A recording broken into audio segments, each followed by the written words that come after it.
Okay, so we need to subtract these fractions, and since they do not have a common denominator, they're not the same on the bottom, we can't just subtract them.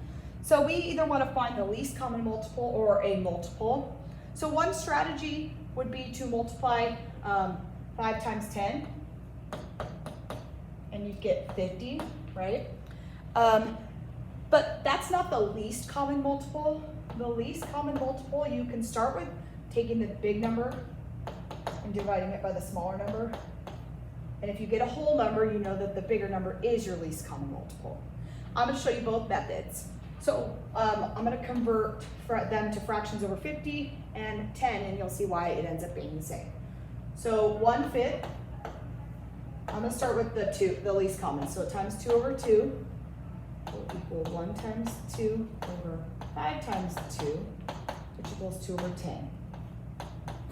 We don't have to change the 1 over 10, right? Because they're the same. So just plug that in. This goes first, minus 1 over 10. Well, 2 minus 1 on top over 10 on the bottom, that stays. That equals 1 over 10. Sorry, 10. 1/10. I think you can see that. Okay. Let's try it the other way, using 50. So that means I have to convert both fractions. So I'm going to take 1/5. And I know that 5 times 10 is 50. So I'm going to multiply by 10 over 10 to get me 1 times 10 on the top over 50. Now I have to convert 1/10. 10 times 5 is 50. So you have to do by 5 over 5. Now I plug them into the correct locations. 1/5 was first, so it's going to be 10 over 50 minus 5 over 50. 10 minus 5 over 50.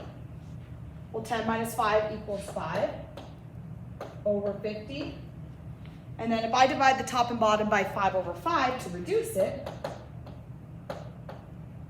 I'll get 1 over 10 again. So both those answers and methods are correct.